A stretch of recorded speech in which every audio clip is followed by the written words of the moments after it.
qué es la figura jurídica que yo voy a utilizar en un proceso determinado. Por eso cuando nosotros hablamos de este tema de los hechos, el presupuesto del hecho de la norma es un hecho determinado.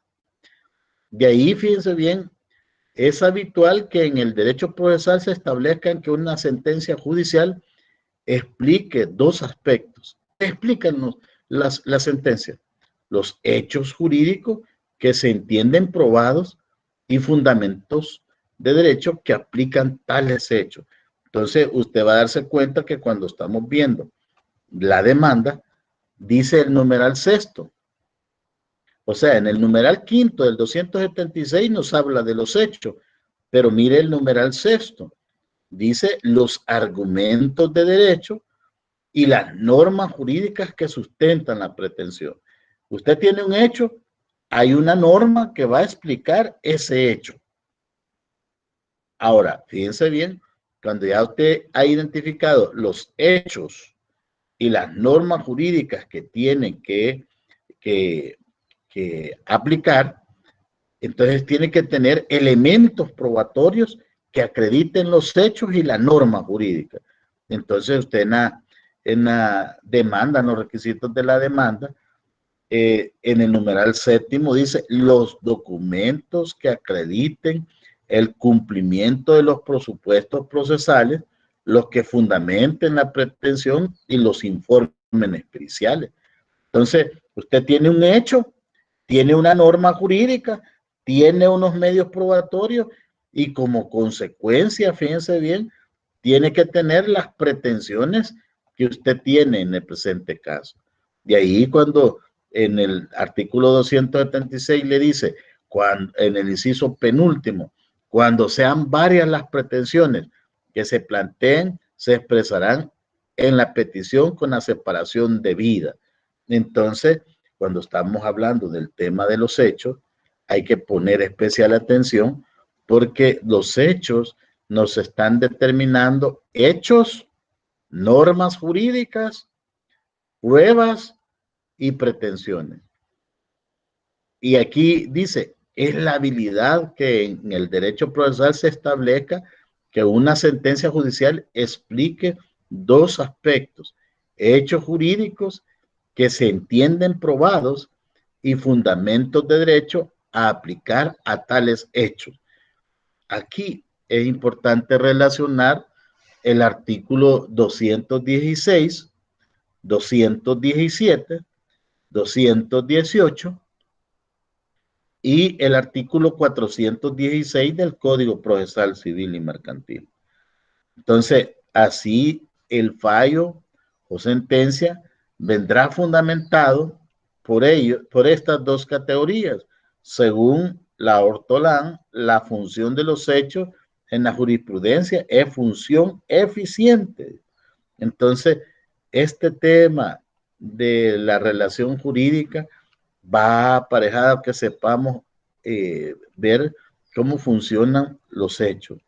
Y ahí es importante distinguir dentro de los hechos jurídicos en sentido amplio los llamados actos jurídicos y los hechos jurídicos en sentido estricto. Un hecho jurídico en sentido estricto no tiene por qué ser voluntario ni controlable por la persona, mientras que un acto jurídico, la voluntad de la persona es esencial. Por lo tanto, todos los actos jurídicos son hechos jurídicos. Y en sentido amplio, pero no todos los hechos jurídicos son actos jurídicos. Entonces, por eso es bien importante tener presente esta temática. En conclusión de los hechos, la relación jurídica, fíjense bien, los actos jurídicos son la base de la fuente de las obligaciones. Si usted ubica un hecho, ubica una relación jurídica o un acto jurídico, es la base para que usted pueda encontrar lo que son las fuentes de las obligaciones. Y en ese sentido, fíjense bien, cuando nosotros hablamos de ejemplos de hechos jurídicos, vamos a encontrar que la muerte puede tener, es un hecho jurídico, pero tiene efectos jurídicos. Por ejemplo, el fin de la existencia humana. Tiene efectos en el tema de derecho sucesorio. O sea, ese hecho puede tener varias consecuencias jurídicas. La promulgación de una ley, eso lo hemos estado viendo hoy para la pandemia. Hemos visto el pleito entre la Asamblea Legislativa y el Ejecutivo, pero todo ha tenido que ver mucho con el proceso de formación de la ley, que usted lo va a ver en el 133 de la Constitución y va a verlo en los artículos 6, 5, 6 y 7 del Código Civil. La promulgación de una ley tiene efectos jurídicos. Lo que es el nacimiento de una persona tiene sus efectos jurídicos, ¿verdad? Lo mismo podríamos decir cuando nosotros vemos la declaración de guerra, tiene efectos jurídicos. Entonces nosotros, en cada hecho que se da, siempre tenemos que buscar cuáles son los efectos jurídicos. Una catástrofe humana, el genocidio, los golpes de Estado, hoy la pandemia, todo eso ha tenido efectos jurídicos. Ejemplo de hechos jurídicos que además son actos jurídicos. La nota, todos los actos jurídicos son además hechos jurídicos, pero no a la inversa. La firma de un contrato, el otorgamiento de un consentimiento matrimonial tiene sus efectos jurídicos. El otorgar testamento, las inscripciones en el registro de ese testamento tiene sus efectos jurídicos. Entonces podemos decir que un hecho jurídico, un acto jurídico es la base para que surja o identifiquemos las fuentes de las obligaciones. Entonces, hoy, este día, vamos a seguir hablando de este tema tan fascinante y vamos a tratar de ver qué son las fuentes de las obligaciones. Cuando nosotros decimos fuentes de las obligaciones, la misma palabra dice fuentes, es donde brota, es donde nace, es el origen de una obligación. En nuestro país, fíjense bien, cuando nosotros hablamos de las fuentes de las obligaciones, en el artículo 1308 del Código Civil, nos desarrolla las fuentes de las obligaciones. Y ahí en el 1308 dice que las fuentes de las obligaciones son el contrato, el cuasi contrato, el delito, el cuasi delito, la ley. Nosotros estuvimos viendo ya en anteriores clases esta temática, pero la parte reiterativa de este tema es porque cuando nosotros tengamos un caso específico, ¿dónde vamos a ir a buscarlo? Usted si usted es laboralista, si usted es penalista, derecho de familia, el derecho civil, mercantil, ¿cómo va a saber identificar una relación jurídica? La va a saber cuando usted entienda qué son las fuentes de las obligaciones. Entonces, si a nosotros nos dijesen cuál es el barómetro, cuál es la regla que me va a determinar cuál es la fuente de la obligación que yo voy a utilizar, es el artículo 1308 del Código Civil. Cuando habla del contrato, fíjense bien, existen cuando dos o más personas se ponen de acuerdo sobre una declaración de voluntad común. Pueden existir contratos expresos, verbales, escritos o por signos inequívocos o contratos tácitos, hechos o de actos. Esto lo dice Montero Piña en 1999. Aquí tenemos unas disposiciones del Código chileno, pero me tomé el tiempo para buscar lo que dice nuestro código sobre lo que es el contrato. El artículo 1309 del Código Civil establece que el contrato es una convención en virtud del cual uno o más personas se obligan para con el otro u otros o recíprocamente a dar, hacer o no hacer alguna cosa. En este tema hay que tener presente también el 1331 que nos habla de las obligaciones de dar, hacer o no hacer una cosa. En la actualidad, este artículo 1309 se critica porque no da una explicación clara que debemos de entender de contratos. Pero modernamente la definición de contrato es un acto por medio del cual se crea, se modifica o se extingue una obligación.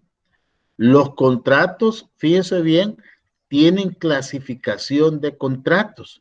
En el Código Civil, a partir del artículo 1310, se comienza a dar una clasificación de contratos. Cuando nosotros nos vamos al artículo 1310, en esta parte nos está dando una clasificación de contratos. Y en esa clasificación, usted va a encontrar que en el 1310 dice que los contratos son unilaterales, cuando una de las partes se obliga para con otra, que no contrae obligación alguna, y bilateral cuando las partes contratantes se obligan recíprocamente. Entonces, cuando nosotros hablamos contratos unilaterales, ¿cuáles podrían ser unos actos, contratos unilaterales? El testamento, el mandato, la hipoteca. Esos son contratos unilaterales. ¿Cuáles pueden ser los contratos bilaterales? La compraventa de un bien inmueble, el contrato de arrendamiento, el contrato de pacto de retroventa. Esos son contratos bilaterales.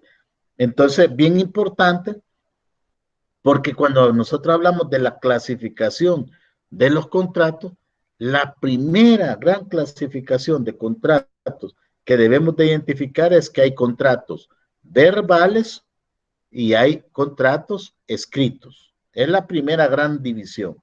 La segunda gran división, fíjense bien, son los contratos nominados y los contratos innominados.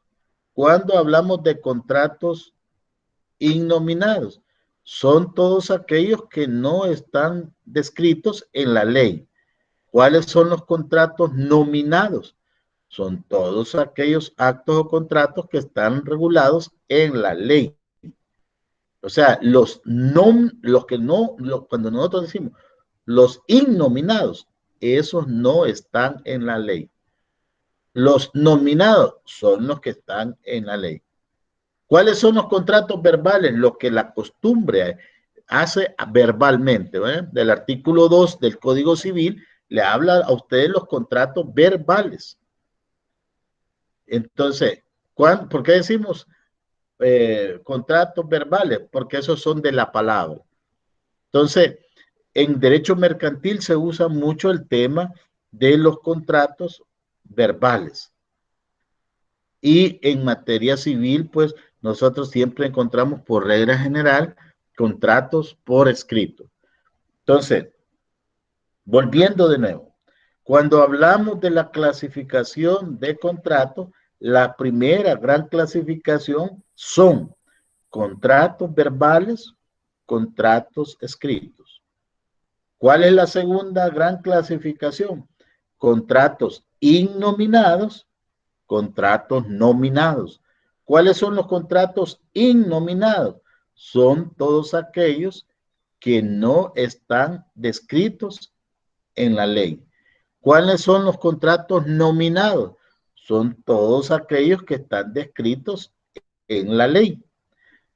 Ahora, en el Código Civil, la clasificación de los contratos comienza a partir del artículo 1310.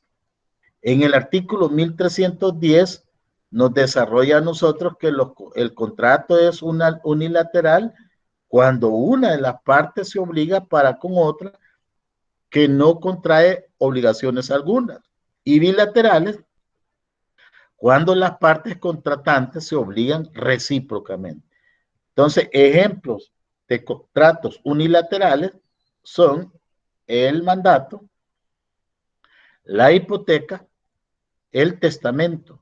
Ejemplos de contratos bilaterales está la compraventa de bienes muebles o inmuebles, el contrato de arrendamiento, esos, el contrato de pacto de retroventa. Esos son bilaterales. Pero el artículo 1311 nos da otra clasificación de contratos. Contratos gratuitos o de beneficencia, cuando solo se tiene por el objeto la utilidad de una de las partes, sufriendo la otra gravamen, y oneroso cuando tiene por objeto la utilidad de ambos contratantes, gravándose cada uno a beneficio del otro. Entonces, los contratos gratuitos, esos no causan un gravamen, es de beneficencia. En cambio, los contratos onerosos, estos sí traen un beneficio para una de las partes. Eso usted lo encuentra en el artículo 1311 del Código Civil. En el artículo 1312, usted va a encontrar que los contratos onerosos es el conmutativo, cuando cada una de las partes se obliga a dar, a hacer una cosa que se mira como equivalente a la que la otra parte debe de dar o hacer a su vez. Y si el equivalente consiste en una configuración, contingencia incierta de ganancia o pérdida, se llama aleatorio. Cuando nosotros hablamos de los contratos onerosos, estos siempre van a tener un beneficio para las partes. Ahora, cuando decimos contratos aleatorios, los contratos aleatorios son aquellos que, si bien es cierto, son accesorios, pero se vuelven obligatorios. Y yo les ponía la vez pasada el ejemplo que cuando ustedes hacen un préstamo a un banco para comprar una casa, el banco le da el dinero a usted para comprar la casa y la casa pasa a ser suya, pero paralelamente hacen un mutuo hipotecario. Ese mutuo hipotecario, fíjense bien, pasa a ser aleatorio, pero usted va a darse cuenta que el aleatorio se vuelve principal y el banco le dice, mire, pero yo le voy a prestar este dinero, pero quiero que me den garantía hipotecaria el mismo inmueble. La pregunta es, si usted está haciendo ese préstamo con el banco y usted no quiere darle en garantía hipotecaria ese bien inmueble, ni quiere firmar el mutuo hipotecario, ¿cree usted que el banco le va a dar el préstamo? No se lo va a dar. Entonces, pero este contrato se volvió aleatorio. Entonces, si usted ve ahí en el artículo 1313 del Código Civil, nos habla de los contratos principales cuando subsiste por sí mismo sin necesidad de otra convención. O sea, la compraventa de un bien inmueble o mueble, ese es principal. El accesorio, cuando tiene por objeto asegurar el cumplimiento de una obligación principal de manera que no pueda subsistir sin ella. Lo que les hablaba del contrato de mutuo hipotecario. Usted tiene que dar en garantía un inmueble para poder adquirir ese crédito. El artículo 1314 del Código Civil nos habla a nosotros del contrato es real. ¿Cuándo un contrato es real? Para que sea perfecto, es necesario la tradición de la cosa a que se refiere. Es solemne cuando está sujeto a la observancia de ciertas formalidades especiales, de manera que sin ellas no produce ningún efecto civil, y es consensual cuando se perfecciona por el solo consentimiento. Se distinguen en cada contrato las cosas que son de su esencia, las que son de su naturaleza y las puramente accidentales. Entonces veamos, el contrato es real cuando para que sea perfecto es necesario la tradición de la cosa. ¿A qué se refiere? ¿A qué se refiere cuando dice esto? Nosotros vamos a encontrar que en el Código Civil habla de la tradición. ¿Y qué es la tradición? Cuando nosotros hablamos de la tradición, es una ficción jurídica que el legislador ha creado por medio de la cual se hace el traspaso del dominio de una cosa. ¿Y qué es el dominio? El uso, el goce y el abuso de la cosa. El artículo 651 del Código Civil nos define a nosotros la tradición y dice que la tradición es un modo de adquirir el dominio de las cosas y consiste en la entrega que el dueño hace de ellas a otra, haciéndola por parte de la facultad de intención de transferir el dominio y por otra la capacidad e intención de adquirirlo. Lo que se dice del dominio se extiende a todos los otros derechos reales. ¿Y cuáles pueden ser los otros derechos reales? Lo que establece el artículo 567 del Código Civil. Entonces, cuando nosotros estamos hablando de la tradición, fíjense bien, nos estamos refiriendo a esa forma de poder transferir los bienes a otro. Por eso cuando dice el 1314, el contrato es real cuando para que sea perfecto es necesario la tradición de la cosa a que se refiere. Señores, si ustedes hacen un contrato de compraventa de un bien inmueble y no usan la palabra solemne de tradición, el registro de la propiedad jamás le va a inscribir esa propiedad. Debe decir que por un lado está el vendedor, por otro lado está el comprador. Uno se compromete a entregar la cosa, el otro a pagar el precio y el vendedor a hacer la tradición. Entonces, en los contratos reales, si usted no hace esa figura de la tradición, jamás le va a tener por consolidada esa propiedad a la persona que se lo compra. Y entonces va a tener que hacer una escritura por separado para poder transferir ese derecho. Entonces ya eso es un problema. Cuando nosotros decimos es solemne, cuando está sujeto a la observancia de ciertas formalidades esenciales, de manera que sin ellas no produce ningún efecto civil. En primer orden, por ejemplo, en la compraventa de bienes inmuebles, la ley exige que se haga por escritura de compraventa. Si no va en escritura de compraventa, no va a tener efecto alguno esa compraventa. Entonces, cuando nosotros decimos, entonces, para que la compraventa sea válido, debe de hacerse por escritura pública. Entonces, eso es bien importante que nosotros lo tengamos presente porque de lo contrario la compraventa no tendrá ningún valor. De ahí fíjense bien, cuando decimos nosotros en el artículo, estábamos en el 1314, es que estamos viendo el contrato, dice, y es consensual cuando se perfecciona por el solo consentimiento.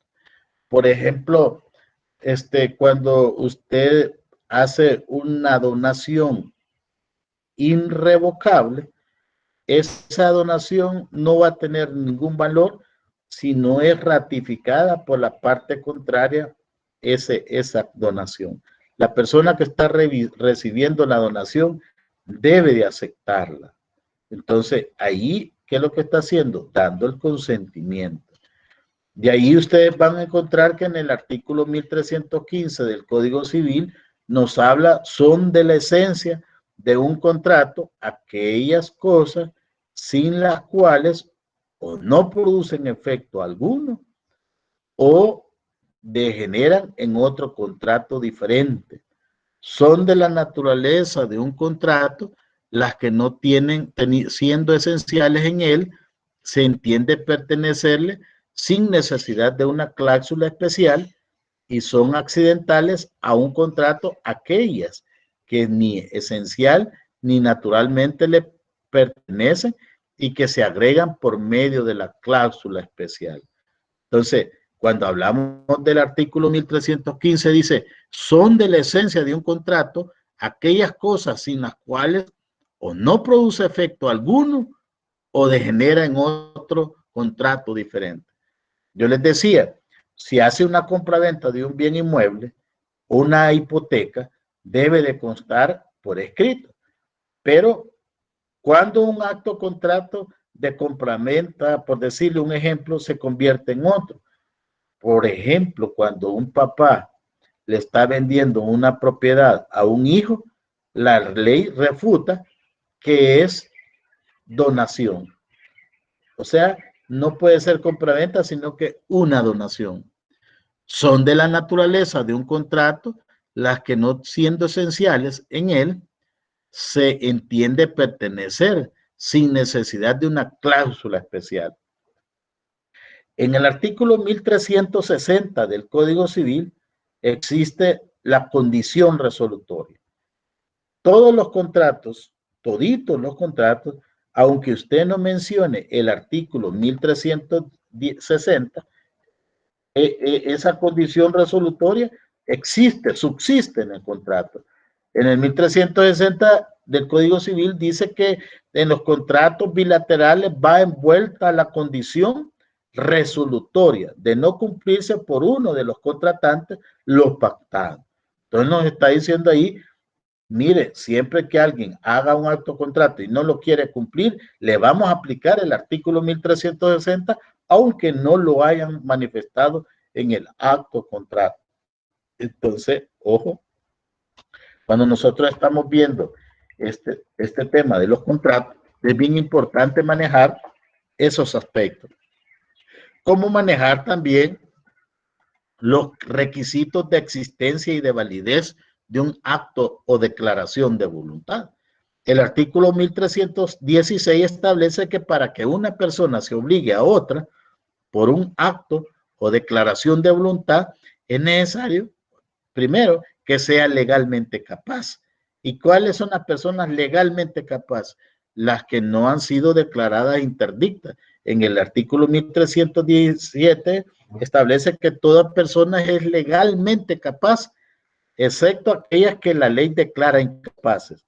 El artículo 1318 establece son absolutamente incapaces los dementes, los impúberes y los sordos que no pueden darse a entender de manera indudable. Sus actos no producen ni aún obligaciones naturales y no admiten caución. Entonces, cuando nosotros hablamos del artículo 1316, numeral segundo, nos habla a nosotros de los vicios del consentimiento. Y los vicios del consentimiento, fíjense bien, vamos a encontrar que dice que está el error, la fuerza y el dolo. Y entonces, ¿dónde encontramos eso? En el artículo 1322 del Código Civil establece que los vicios de que puede adolecer un consentimiento son el error, la fuerza y el dolo. Obviamente, toda esta temática ustedes la van a desarrollar cuando estén viendo contratos.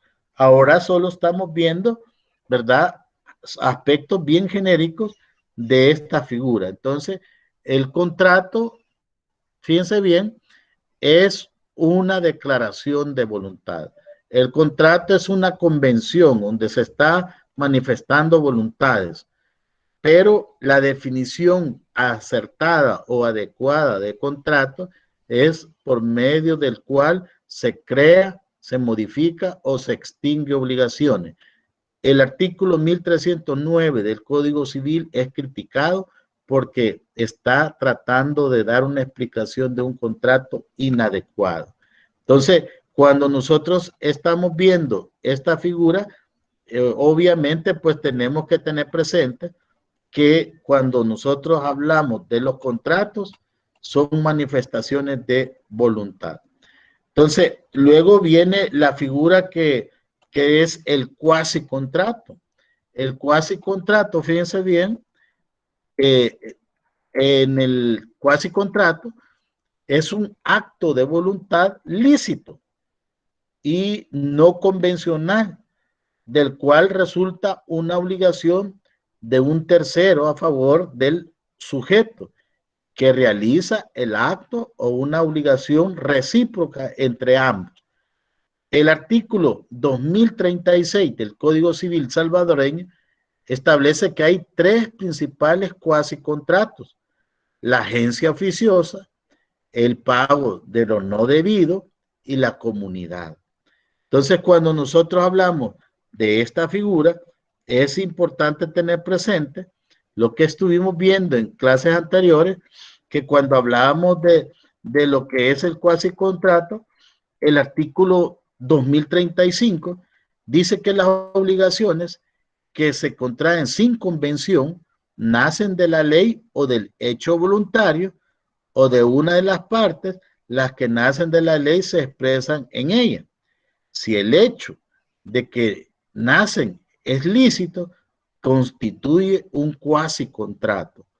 Entonces, cuando nosotros hablamos del cuasi contrato, obviamente tenemos que ver que el artículo 2036 nos establece que hay tres principales cuasi contratos: la agencia oficiosa, el pago de lo no debido y la comunidad. Específicamente la agencia oficiosa nosotros la encontramos en el artículo 2037. Cuando nosotros hablamos de este artículo 2037, fíjense bien, nos permite nosotros que entendamos qué debemos de entender por agencia oficiosa. La agencia oficiosa o gestión de negocio ajeno, así se le llama, se establece que la agencia oficiosa o gestión de negocio ajeno, llamadas comúnmente gestión de negocios, es un cuasi contrato por el cual el que administra sin mandato los negocios de alguna persona se obliga para con esta y la obliga a ciertos casos.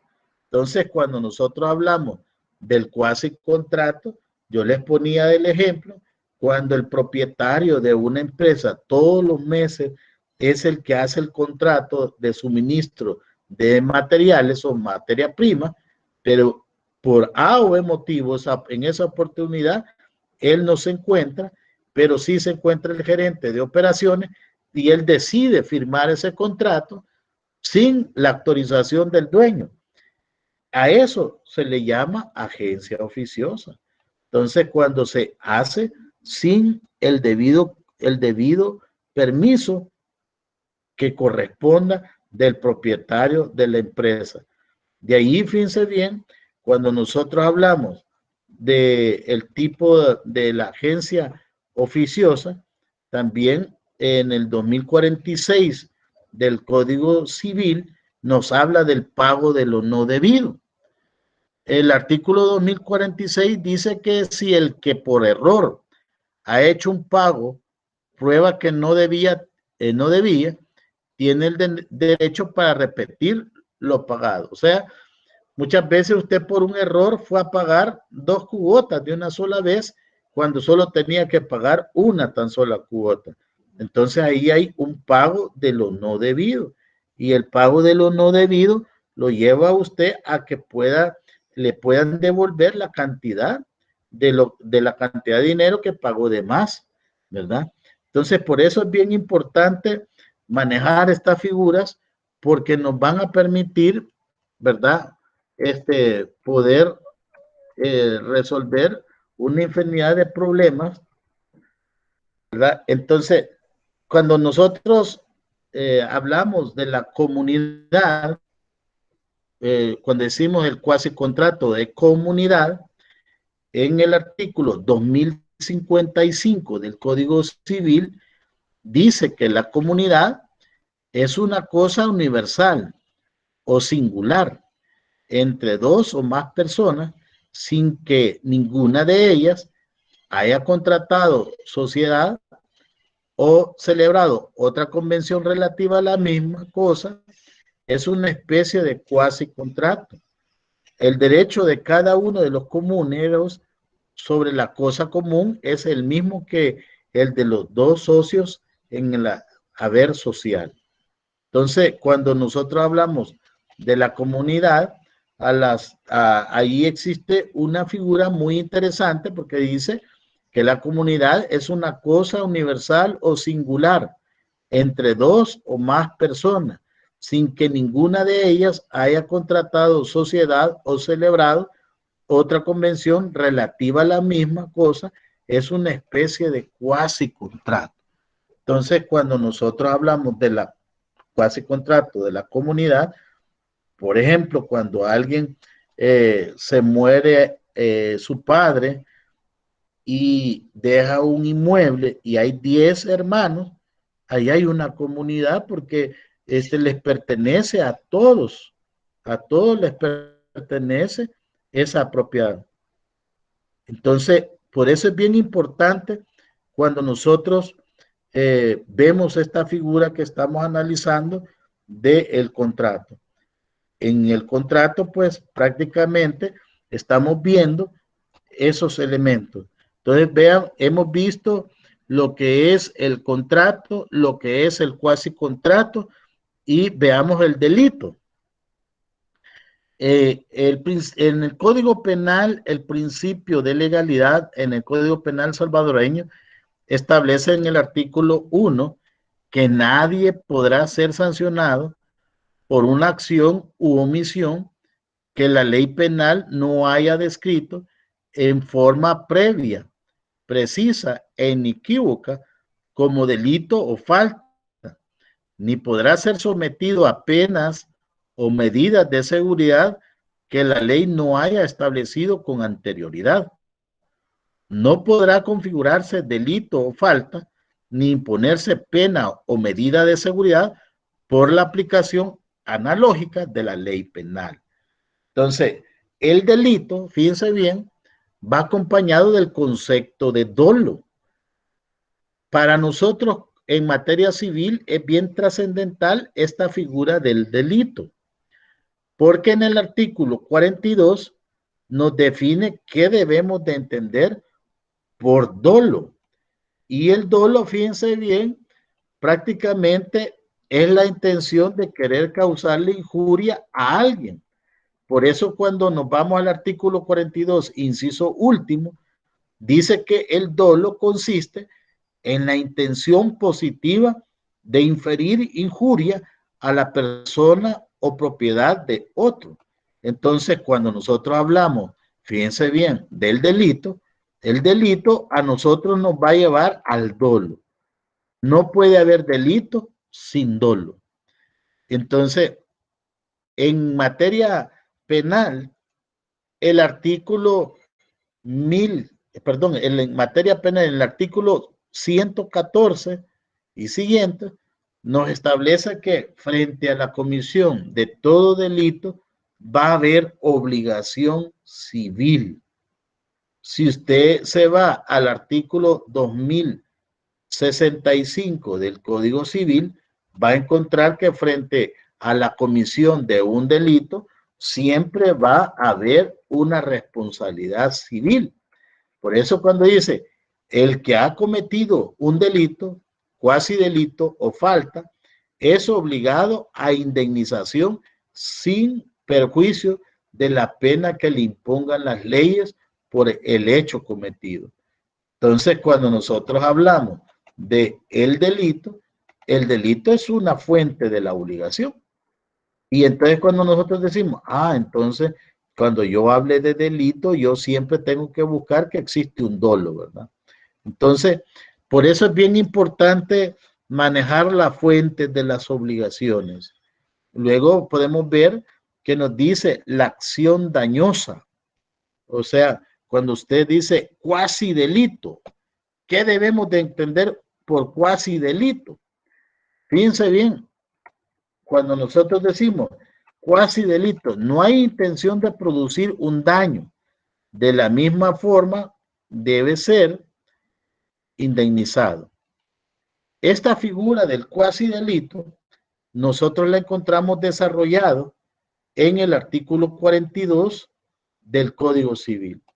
Aquí en el artículo 42 nos habla de la ley, distingue tres especies de culpa o descuido. Culpa grave, negligencia grave, culpa lata.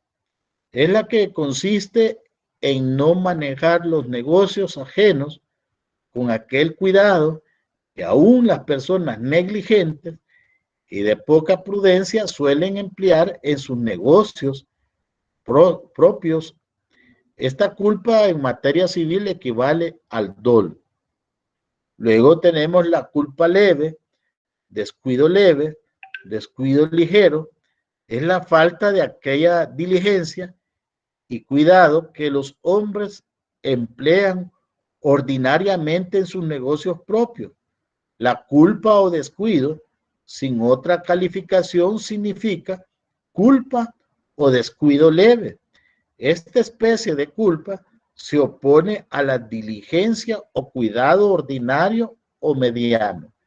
El que debe administrar un negocio como un buen padre de familia es responsable de esta especie de culpa. La culpa o descuido levísimo es la falta de aquella esmerada diligencia que un hombre juicioso o empleado en la administración de sus negocios importantes, esta especie de culpa se opone a la suma de diligencia o cuidado. Entonces, cuando nosotros estamos hablando, fíjense bien, de lo que es el cuasi delito, pareciera que cuasi delito es una figura de derecho penal, pero no, el cuasi delito es una figura de derecho civil. ¿Y qué quiere decir cuando estamos hablando de cuasi delito? No hay la intención de producir un daño.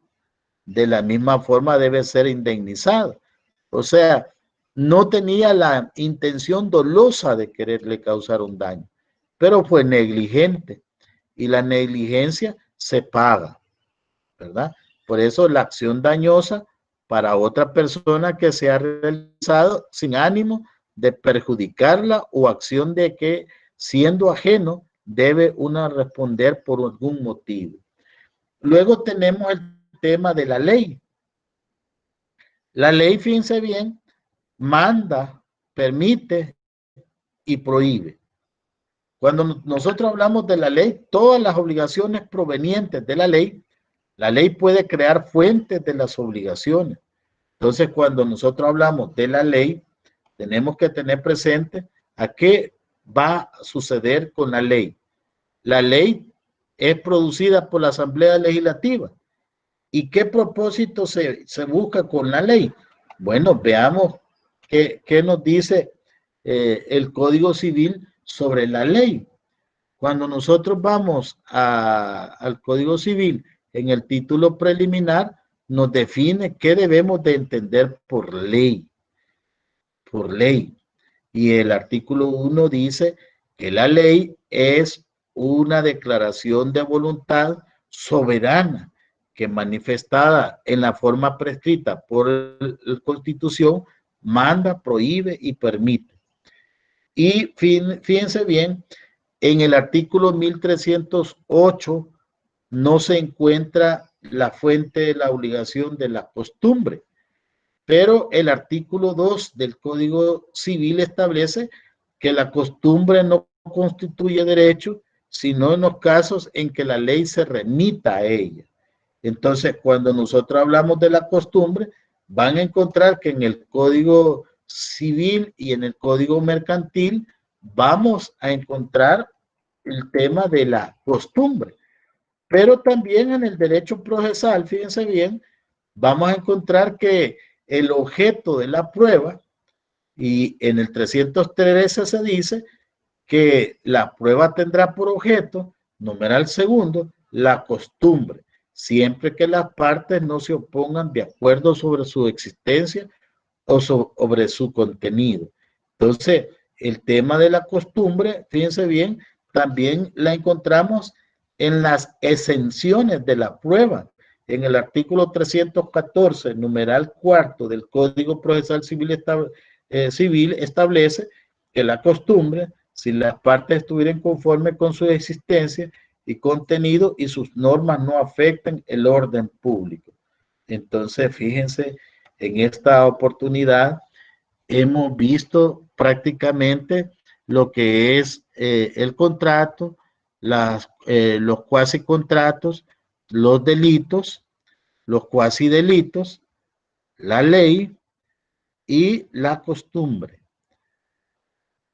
Me gustaría que si ustedes en este momento tienen una duda y quieren que yo se la explique, yo en este momento puedo hacer las explicaciones de las dudas que ustedes tengan. Pueden hacer en este momento todas las preguntas que consideren pertinentes. Hola, Lick, muy buenos días.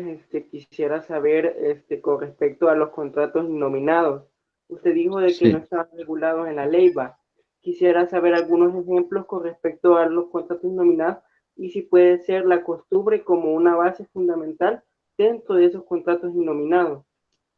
sí, muy buena pregunta. Cuando, por ejemplo, vaya, ustedes ven que si ustedes van a Chalatenango, a La Palma, ustedes van y ven ahí artesanías y ahí venden piedras pintadas. Hace unos años diría un campesino, bueno, ¿cómo cree que voy a comprar una piedra si esa piedra la puedo yo encontrar ahí en el río? Entonces, ese contrato, porque usted cuando va a esa feria, no hace un contrato por escrito, sino que la costumbre dice, qué bonita esta piedra, está bien pintada, la voy a comprar. Ese es un acto bilateral que no está en la ley, pero usted hace un acto o contrato verbal, porque así la ley lo permite.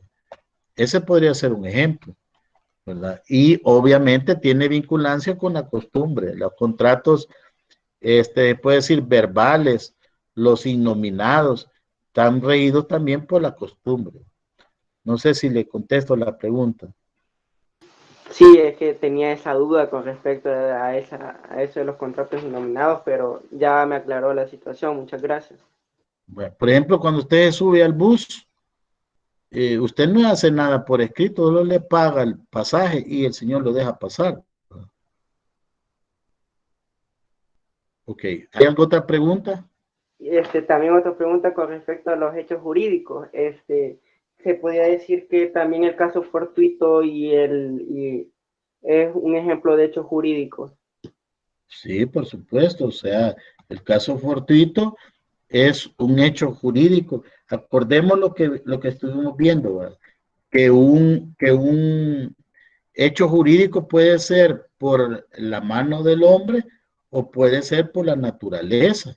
Entonces, cuando nosotros hablamos del caso fortuito, eso casi siempre nace de la naturaleza.